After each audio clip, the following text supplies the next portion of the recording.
Welcome to five finger classes. Five finger classes की पढ़ा series जिसका 28 पार्ट्स आपके सामने आज एक वीडियो के रूप में प्रेजेंट हो रहा है। ये महत्वपूर्ण MCQs आपको सफलता दिलाएंगे। महत्वपूर्ण प्रश्न हैं, आपके लिए समझना और जानना जरूरी है।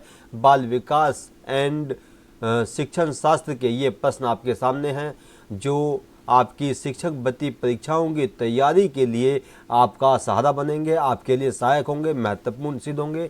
देखिएगा, पहला प्रश्न आपके सामने है। वाइगोत्स्की के अनुसार भाषा का मुख्य कार्य है। तो वाइगोत्स्की के अनुसार भाषा का मुख्य कार्य है वह क्या है? देखें कि वाइगोत्स्की ने कहा कि भाषा सोच का माध्यम है।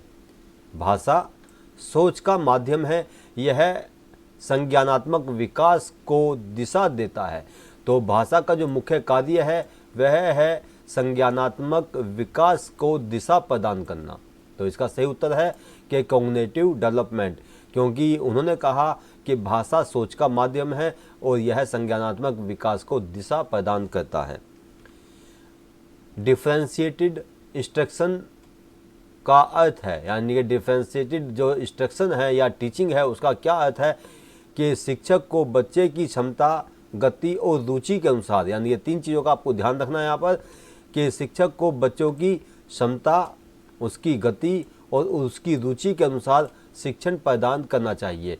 तो यहाँ पर देखिएगा कि इसका सही उत्तर जो है यह है B, teaching according to student needs.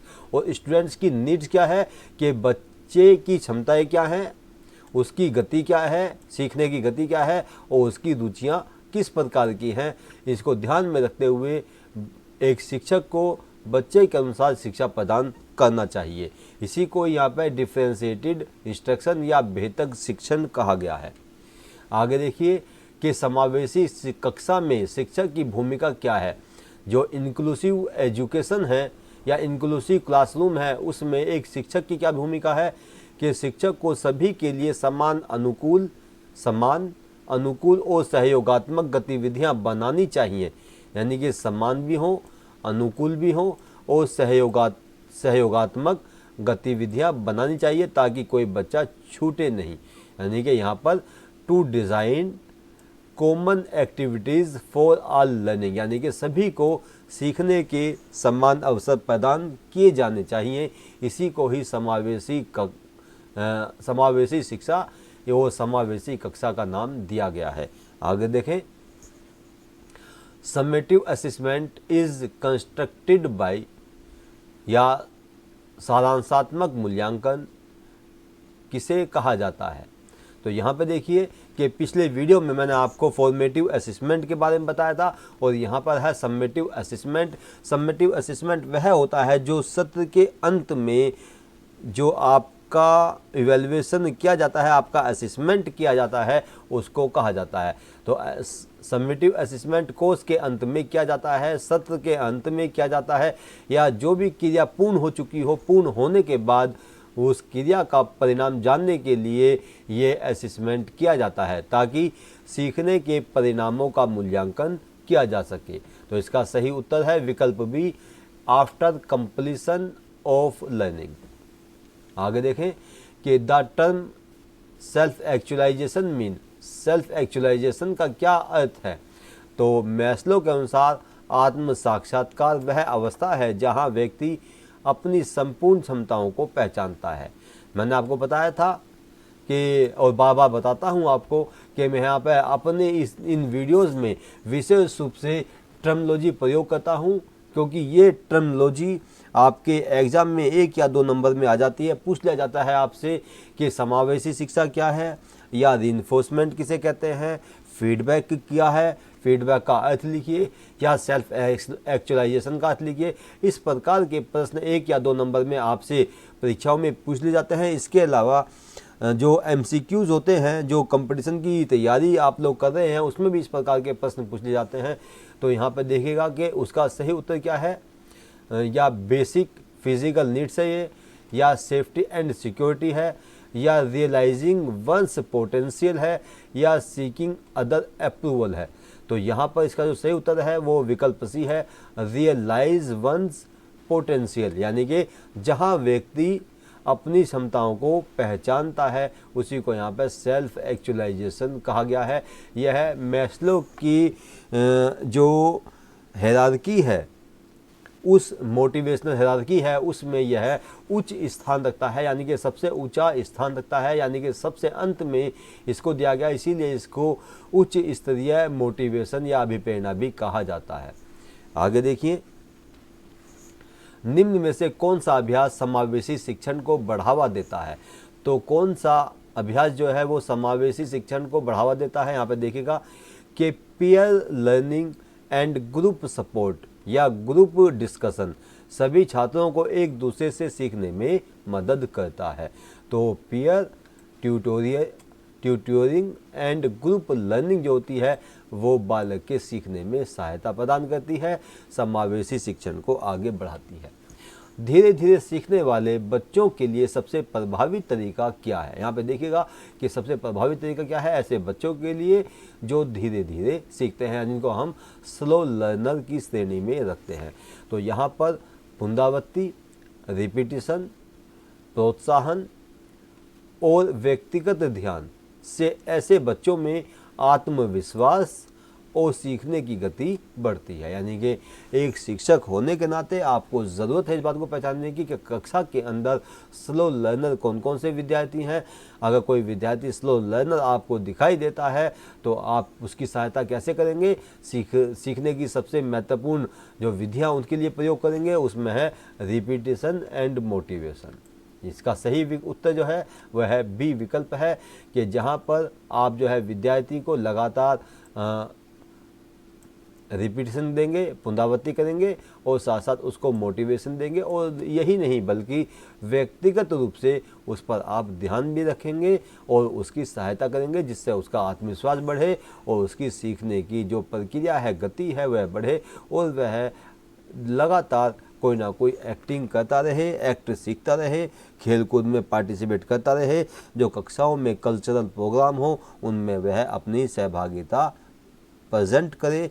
यही आपका सिखाने का उद्देश्य होता है। आगे देखें, according to Bloom taxonomy analyse come under. तो ब्लूम की वर्गीकरण के अनुसार, यानी कि ब्लूम का जो क्लासिफिकेशन है, टैक्सोनॉमी है, उसके अनुसार विश्लेषण करना किस क्षेत्र में आता है? आप देखिएगा कि knowledge, understanding, application, high order thinking. तो यहाँ पर देखिएगा कि एनालाइजिंग, इवेल्युएशन या क्रिएटिंग उच्च स्तरीय चिंतन कौशल बताए गए हैं। उच्च स्तरीय ये चिंतन कौशल हैं। हाई ऑर्डर थिंकिंग स्किल में इनको शामिल किया जाता है। इसका सही विकल्प है विकल्प डी। आगे बढ़ें कि विद्यार्थियों में सृजनात्मकता को मापने का सर्वोत्तम तरीका क्या है? तो सर्वोत्तम तरीका क्या है कि सृजनात्मकता का मूल्यांकन मुक्त उत्तर, ओपन एंडेड या नवोन्मेषी कार्यों से किया जा सकता है। यानी कि जब बच्चे का आप क्रिएटिविटी को जांचेंगे, उसकी रचनात्मकता को या उसकी सृजनात्मकता का मूल्यांकन करेंगे, तो यहाँ पर आप ओपन एंडेड टास्क का या प्रश्नों का प्रयोग करेंगे। ये ऐसे राइटिंग के द्वारा भी होता है और ओपन एंडिंग यानी कि ऐसे के अंदर जो आप ओपन एंडिंग क्वेश्चन देते हैं जहाँ पर विद्यार्थी जो है या सीखने वाला अपने विचारों की स्वतंत्र रूप से अभिव्यक्ति कर सके, ऐसे प्रश्न जब आप देते हैं तो विद्यार्थी अपने विचारों को, अपने दृष्टिकोणों को, अपने अनुभव को खुल करके उसमें एक्सप्लेन करता है या उसको प्रेजेंट करता है, उसकी अभिव्यक्ति करता है। तो यहाँ पर सृजनात्मकता को बढ़ाने के लिए ज़रूरी है कि उसको ओपन एंडेड प्रश्न दिए जाएं जिससे वह अपने विचारों की अभिव्यक्ति कर सके। आगे देखें कि समावेशी शिक्षा में रीजनेबल एकोमोडेशन का तात्पर्य है। तो इसका अर्थ है कि शिक्षण में आवश्यक बदलाव करना ताकि सभी विद्यार्थियों को समान अवसर मिल सके। तो यहाँ पर adjustments to ensure equal access, इसका सही विकल्प होगा विकल्प बी कि जहाँ पर इसके लिए यानी कि पूरी तरह से इसके लिए प्रूव होके वह इक्वल एक्सेस यानी कि समान अवसर उसको दे सके एडजस्ट कर सकें उसके साथ में और आवश्यक बदलाव भी ला सकें। आगे देखें, हार्वर्ड गार्डनर के अनुसार बुद्धिमत्ता यानी कि जो इंटेलिजेंस है वो किस प्रकार की है, सिंगल एबिलिटी है या फिक्स्ड बाय बर्थ है या मल्टीपल एंड डाइवर्स है या ओनली मैथमेटिकल एबिलिटी है। ठीक है, तो यहाँ पर जो इसका हार्वर्ड गार्डनर का जो बुद्धिमत्ता का सिद्धांत है, जिसको हम थ्योरी ऑफ मल्टीपल इंटेलिजेंस कहते हैं, तो उसमें ये बताया गया है कि मल्टीपल एंड डाइवर्स जो बुद्धि है वह हार्वर्ड गार्डनर के द्वारा बताई गई है।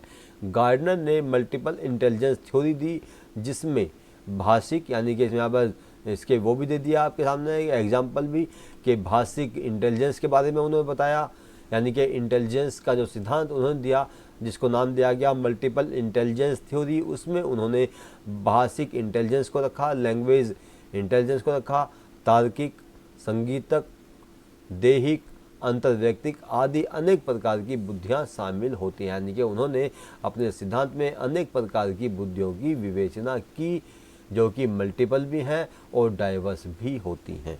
आगे बढ़े, 12वां प्रश्न आपके सामने है कि शिक्षक बच्चे को मिट्टी, कागज़, रंग आदि सामग्री देकर उन्हें कुछ नया बनाने को कहता है या कहती है। यह किस प्रकार की सीखने की प्रक्रिया है? तो यह किस प्रकार की सीखने की प्रक्रिया है, यानी कि यहाँ पे क्या होता है कि बाल सामग्री रॉ मटेरियल बालक को दे दिए गए, अब बालक को का केवल मार्गदर्शन करने की आवश्यकता होती है और बालक जो है स्वयं अपने ज्ञान का निर्माण करता है। इसी को यहाँ पर डिस्कवरी लर्निंग कहा गया है कि बालक जो है स्वयं खोज के माध्यम से सीखता है।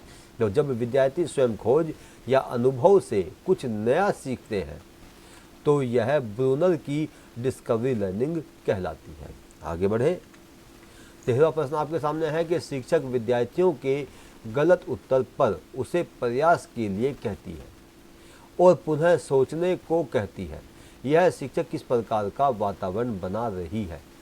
तो शिक्षक जो है वह विद्यार्थी को गलत उत्तर पर उसे प्रयास के लिए सराहती है। गलत उत्तर के लिए यहाँ पे देखिएगा कि ये गलत उत्तर पर उसे प्रयास के लिए सराहती है और पुनः सोचने के लिए कहती है। यानी कि कोई बालक अगर गलत उत्तर दे देता है तो उसको दोबारा टीचर जो है उसको समझाता है कि दोबारा इस पर विचार कीजिए, समझिए कि कहाँ आपने गलती की है, आपने कोई त्रुटि तो नहीं की है, और पुनः उसको फीडबैक देती है और पुनः सोचने के लिए कहती है। तो ऐसा वातावरण कंस्ट्रक्टिविस्ट क्लासरूम का उदाहरण है जहाँ त्रुटि को सीखने का अवसर माना जाता है। यानी कि बालक जो है, जैसे मैंने आपको पहले ही बताया था, थॉर्नडाइक ने भी इस बात को कहा कि बालक जो है वो एरर के माध्यम से, गलतियों के माध्यम से, कमियों के माध्यम से, त्रुटियों के माध्यम से सीखता है और ये त्रुटियाँ ही हैं जो बालक को सीखने के अवसर प्रदान करती हैं और उसके अंदर नए अनुभवों का निर्माण करती हैं। तो यहाँ पर कंस्ट्रक्टिव एंड सपोर्टिव एनवायरनमेंट उसको दिया जाना चाहिए। इस प्रश्न का जो सही विकल्प है वह है विकल्प बी है। यहाँ पे आपको इसका ध्यान रखना है। आगे बढ़े कि शिक्षक देखती है कि एक बच्चा चित्रों और आरेखों से बेहतर सीखता है। यानी कि एक बच्चा ऐसा है जो चित्रों के माध्यम से और आरेखों डायग्राम के माध्यम से, जो डायग्राम बनते हैं उनके माध्यम से बेहतर या अच्छा सीखता है। यह कौन सी बुद्धिमत्ता है, यानी कि गार्डनर के अनुसार ये कौन से इंटेलिजेंस में शामिल होती है। ठीक है, तो गार्डनर के सिद्धांत अभी कुछ देर पहले मैंने आपको बताया कि गार्डनर ने मल्टीपल इंटेलिजेंस सिद्धांत दिया। उसमें उसने विजुअल स्पेशियल इंटेलिजेंस का उदाहरण दिया। यानी कि जो ये एक बच्चा जो चित्रों के माध्यम से सीखता है या आरेखों डायग्राम के माध्यम से बेहतर सीखता है, तो यह कौन सी इंटेलिजेंस के अंदर शामिल होता है? तो ये शामिल होता है विजुअल स्पेशियल इंटेलिजेंस के अंदर। आगे देखते हैं, अगला प्रश्न आपके सामने है कि यह गतिविधि किस चीज़ को बढ़ावा देती है? कौन सी गतिविधि है? कि during a science activity, science की एक्टिविटी जो सीखते हैं उसके दौरान students are asked to predict what will happen if water is heated. यानी कि अगर पानी अगर गर्म है, दिस एक्टिविटी प्रमोटेड। ये किस एक्टिविटी को प्रमोट करता है? तो यहाँ पे देखिए कि यह गतिविधि विद्यार्थियों में scientific thinking and high order thinking जिसको शॉर्ट में हॉट्स कहा गया है, इसको बढ़ावा देती है। ठीक है, तो यह क्या करती है कि यह प्रिडिक्शन करती है और साथ साथ यह हाइपोथेसिस थिंकिंग का निर्माण करती है, यानी कि बालक के अंदर यह पूर्व कथन और परिकल्पना का निर्माण करती है, यानी कि इस प्रकार से सोचने में विद्यार्थी की मदद करती है कि एक साइंस एक्टिविटी जब बालक जिस बात को महसूस करता है कि पानी जो है किस प्रकार से गर्म होता है और उसके गर्म होने पर किस प्रकार की जो अनुभव है वो किस प्रकार का होता है, उसका प्रेडिक्शन बालक कैसे करता है, उस चीज़ को यहाँ पर आपसे पूछा गया है। तो वह है बालक जो है एक साइंटिफिक थिंकिंग अपने अंदर यहाँ पर डेवलप करता है, जिसको कि हॉट्स कहा गया है, यानी कि हाई ऑर्डर थिंकिंग या रीजनिंग इसको कहा जाता है। ठीक है, तो इसका सही विकल्प है विकल्प बी। आगे बढ़ते हैं। 16वां प्रश्न आपके सामने आ रहा है कि a child from a rural background is hesitant to speak in English, यानी कि एक ग्रामीण क्षेत्र परिवेश का एक बालक है जो इंग्लिश बोलने में संकोच करता है। The teacher allow him to express ideas in his mother tongue first, यानी कि उसका टीचर उसको कहता है कि पहले अपने विचारों की अभिव्यक्ति जो है अपने मातृभाषा में करें। तो यह किस प्रकार के दृष्टिकोण पर बल देता है? तो यह इनक्लूसिव पेडागोजी है। ये यहाँ पर आई हट गया, आप यहाँ पर ध्यान रखें, यहाँ पर आई आएगा कि इनक्लूसिव पेडागोजी है जो विविध पृष्ठभूमि और भाषाओं को सम्मान देती है। तो इसका सही उत्तर जो होगा विकल्प भी होगा, इंक्लूसिव एंड मल्टीकल्चरल अप्रोच को ये दृष्टिकोण बढ़ावा देता है। आगे बढ़े कि a student quickly forget what is learning because he memorised without understanding, यह किस अधिगम की कमी को दर्शाता है? यानी कि बालक जो है वो तुरंत भूल जाता है, फॉरगेट कर लेता है, जो ये कौन सी कमी है? तो इसको आशुबेल के द्वारा बताया गया, यह है आशुबेल की मीनिंगफुल लर्निंग थ्योरी के विपरीत स्थिति है, जहाँ समझ के बिना रटना होता है, यानी कि जहाँ पर बालक जो है बिना समझे ही किसी भी पाठ्यवस्तु को, कंटेंट को या किसी भी क्रिया को सीखने की कोशिश करता है, यानी कि वह हमेशा रट करके सीखने की कोशिश करता है, तो उसको वह बहुत जल्दी भूल जाता है। तो यहाँ पर इसका सही उत्तर है यह किस अधिगम की कमी को दर्शाता है। कमी की बात कही गई है कि यह किस प्रकार की अधिगम की कमी को दर्शाता है, तो ये कमी है मीनिंगफुल लर्निंग की। अगर बालक मीनिंगफुल लर्निंग के माध्यम से सीखे तो बालक किसी भी सीखी गई क्रिया को नहीं भूलता है या बहुत देरी से भूलता है, लेकिन जहाँ बालक क्रिया को रट कर के सीखता है तो उसको बहुत जल्दी वह भूल जाता है, जब तक कि उसका लगातार वह अभ्यास ना करता रहे। आगे बढ़े। A teacher use role play to explain the idea of democracy, एक शिक्षक जो है वह डेमोक्रेसी का प्रदर्शन विद्यार्थियों के सामने करता है, रोल प्लेइंग कराता है, ठीक है, विद्यार्थियों से। तो यह किस प्रकार की शिक्षण विधि का उदाहरण है? आप देखिए कि यहाँ पर कि ये किस प्रकार की शिक्षण विधि का उदाहरण है कि रोल प्लेइंग विद्यार्थियों को सक्रिय भागीदारी, एक्टिव पार्टिसिपेशन एंड अनुभव के माध्यम से सीखने का अवसर प्रदान करती है। यह एक्टिविटी बेस्ड लर्निंग कहलाती है, यानी कि जब बालक जो है स्वयं एक्टिव होकर के पार्टिसिपेट करता है और सीखने की कोशिश करता है, यानी कि जहाँ पर रोल प्लेइंग विद्यार्थी कर रहा है, किस लिए? डेमोक्रेसी को प्रदर्शित करने के लिए। तो ये कहलाएगा एक्टिविटी बेस्ड लर्निंग। इसका सही विकल्प होगा बी, विकल्प बी, एक्टिविटी बेस्ड लर्निंग। आगे बढ़े। 19वां प्रश्न आपके सामने है कि a student always try to complete work for teacher, praise and stars, यानी कि एक जो है बालक हमेशा कोशिश करता है पूरा वर्क करने की टीचर के लिए, या टीचर का जो प्रशंसा है टीचर की, या उसको स्टार प्राप्त करने के लिए, या उसके रिवार्ड्स लेने के लिए यह बार बार कोशिश करता है, यानी कि हमेशा ट्राई करता है, प्रयास करता है। उसकी प्रेरणा किस प्रकार की है? यहाँ पर पूछा गया है कि ये प्रेरणा जो है किस प्रकार की है, तो यह एक्सट्रिंसिक मोटिवेशन कहलाती है, जहाँ पे बाह्य पुरस्कार या प्रशंसा मिलने से प्राणी को एक्सट्रिंसिक मोटिवेशन कहते हैं, यानी कि बाह्य पुरस्कार बालक को मिल रहा है या प्रशंसा प्राप्त हो रही है, तो इसी को ही एक्सट्रिंसिक मोटिवेशन कहा जाता है? इसका सही उत्तर है एक्सटेंसिव मोटिवेशन विकल्प बी। अंतिम प्रश्न आपके सामने है कि a teacher modify for teaching plan. एक टीचर जो है अपने टीचिंग प्लान में परिवर्तन आता है, मॉडिफाई करता है आफ्टर ऑब्जर्विंग, यानी कि ऑब्जर्व करने के बाद that most student did not understand A topic, यानी कि बहुत से विद्यार्थी इस प्रक्रिया को, इसको टॉपिक को समझ नहीं पाते। तो यहाँ पर ऑब्जर्व करने के बाद विद्यार्थी लगातार इसको अपने टॉपिक में परिवर्तन करता है। तो यह शिक्षक की कौन सी भूमिका को दर्शाता है? यहाँ पर शिक्षक की क्या भूमिका है, तो इसको देखिएगा कि जब शिक्षक अपने शिक्षण पर विचार कर उसमें सुधार करती है। यहाँ पे दोनों चीज़ें यहाँ पे आ जाती हैं। एक बीएड के विद्यार्थियों के लिए भी बहुत ज़रूरी है ये चीज़ जानना कि उसको बार बार माइक्रो टीचिंग में भी और मैक्रो टीचिंग में भी उसको बार बार फीडबैक दिया जाता है, जिससे उसकी कमियों में सुधार होता रहे और वह स्किल को अपने व्यवहार में धारण कर ले। तो इसी चीज़ को यहाँ पर पूछा जा रहा है, कहा जा रहा है आपसे कि यह शिक्षक की कौन सी भूमिका है, छात्र अध्यापक की कौन सी भूमिका को दर्शाता है। तो इसको यहाँ पर रिफ्लेक्टिव प्रैक्टिशनर कहते हैं, जहाँ पर रिफ्लेक्ट करता है वह अपनी कमियों को और उसमें लगातार सुधार लाने की कोशिश करता है। कि जब शिक्षक अपने शिक्षण पर विचार कर उसमें सुधार करता है या करती है तो वह रिफ्लेक्टिव टीचर कहलाती है, यानी कि खुद अपने शिक्षण पर विचार करना, ऑब्जर्व करना और उसमें कमियों को दूर करना, या इसके अलावा जो उसको फीडबैक मिलता है उस फीडबैक के माध्यम से अपने शिक्षण प्रक्रिया में सुधार लाना और अपने अंदर स्किल को डेवलप करना। इसी को यहाँ पर रिफ्लेक्टिव टीचर की संज्ञा दी गई है।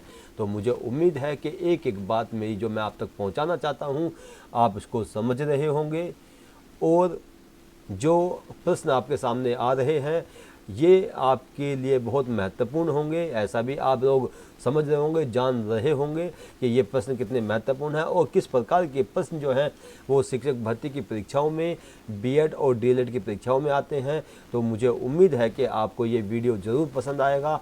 तो इस वीडियो को ज़्यादा से ज़्यादा आप लोग शेयर करें, इसको आप लाइक भी कर दें और सब्सक्राइब करें, और साथ साथ जो बेल आइकन इसमें आता है उसको भी आप इसको प्रेस करें, जिससे जो वीडियो लगातार आपके पास तक पहुंच रही है या जिनको पास नहीं पहुंच रही वो आपके पास तक ये वीडियो पहुंच जाए और आप इससे लाभ उठा सकें। जय हिंद, जय भारत।